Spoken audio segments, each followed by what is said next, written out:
Merhabalar arkadaşlar, kanalıma, mutfağıma hoş geldiniz. Bugün evinizde çocuklarınızın beslenmesine ve kendinize yapabileceğiniz çok kolay, yumuşacık, pamuk gibi sandviç ekmekleri videosu hazırladım. Laf hiç uzatmıyorum.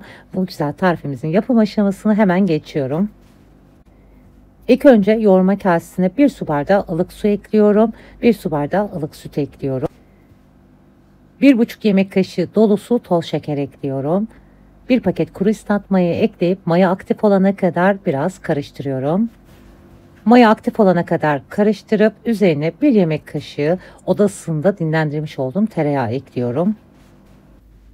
Oda ısısında mutlaka yumuşatılmış tereyağı kullanmaya özen gösterelim ki hamurla güzelce özleşmesi için. 1 tatlı kaşığı dolusu tuz kullanıyorum. Tuz kendi damak tadınıza göre ayarlayabilirsiniz. Şöyle ilk başta 1-2 su bardağı kadar un ekliyorum ve ilk önce malzemelerin güzelce birbirine karışmasını sağlıyorum. Ve sonrasında 1 yemek kaşığı dolusu mısır nişastası ekledim. Dilerseniz buğday nişastası da ekleyebilirsiniz. Tabi evinizde nişasta yoksa kullanmasanız da yine aynı lezzeti elde edersiniz.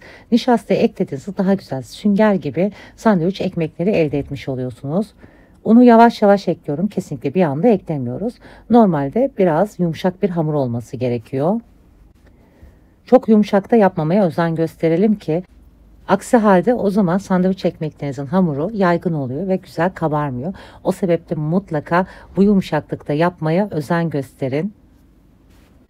Hamurunuz da sert olursa sonrasında tabi sandviç ekmekleriniz de sert olur. Bakın hamur elinize bayağı yapışan bir hamur olacak. Sizlere kıvamında gösteriyorum. Tabi yoğurdukça hamur kendini daha güzel salacak. O sebeple mutlaka bu kıvamda yapmaya özen gösterin. Elinize yapışan esnek bir hamur olacak. Un eklemeyeceğiz. Elimizi bırakması için çok az şöyle yarım yemek kaşığı kadar un kullanıyorum ve üzerine döküyorum. Bu unu hamuru toparlaması için kullanacağım.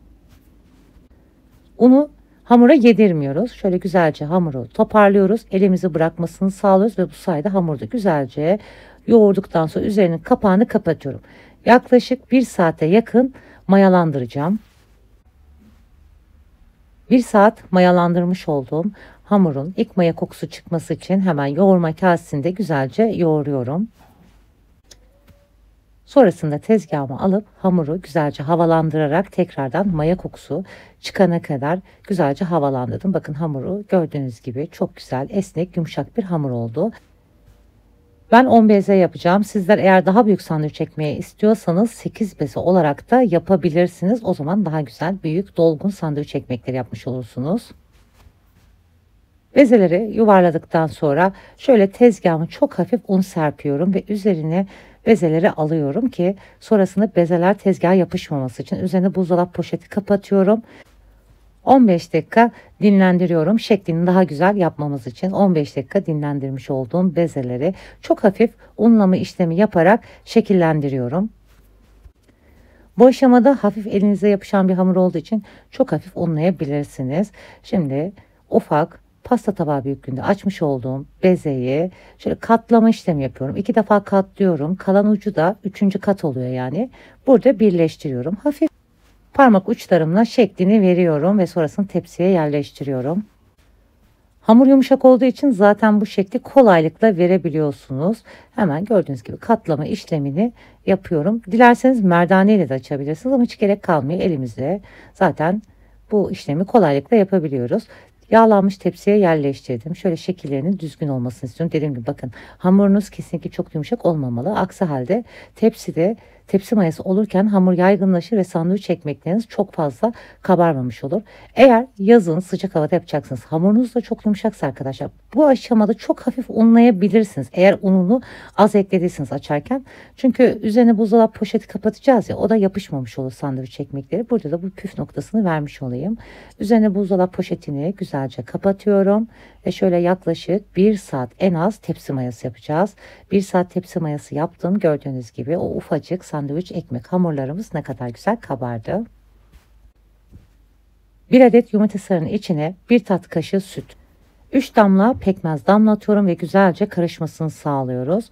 Ve sonrasında güzelce sandviç ekmeklerin üzerine yavaş yavaş sürüyorum. Yazın sıcak havada eğer bu ekmekleri yapacaksınız mutlaka tepsi mayası yapmadan önce yumurta sarısını sürün ve sonrasında 1 saat tepsi mayası yapın. Yazın çok sıcak havada hamur kendini fazlasıyla salıyor ve sonrasında bazen o sürdüğünüz yumurta sarısı ekmeklerinizin havasını söndürmüş olur. Bu poğaça ve sandviç ekmeklerde çoğu hamur işlerinde geçerlidir. Yazın sıcak havada mutlaka öncesinde yumurta sarısını sürmeye özen gösterin ve sonrasında tepsi mayası yapın. Bu sayede ekmeklerinizde, poğaçalarınızda çok güzel kabarmış olacaktır. Bu arada ben hamura eklemiş olduğum un miktarını sizlere belirtmeyi unutmuşum. Toplamda 5 su bardağı un kullandım. Tabii ki sizin un markanıza göre bu değişiklik gösterebilir. Lütfen kontrollü şekilde un eklemeye özen gösterin. Dilerseniz bu aşamada üzerine beyaz susam da gezdirebilirsiniz. Ben tercih etmedim. Öncesinde 180 derece alt üst fanlı ayarda 5 dakika fırını ısıttım ve orta rafta pişirmeye koyuyorum. Bu arada hep belirtiyorum, benim fırınımda alt üst fanlı ayarda güzel pişirme yaptığı için o ayarda pişiriyorum. Sizlerin fırınınız hangi ayarda güzel pişirme yapıyorsa lütfen o ayarda pişirmeye özen gösterin. Benim fırınımda toplamda 35 dakika kadar zamanda ekmekler çok güzel pişti. Tabii ki sizin fırınıza göre bu süre değişiklik gösterebilir.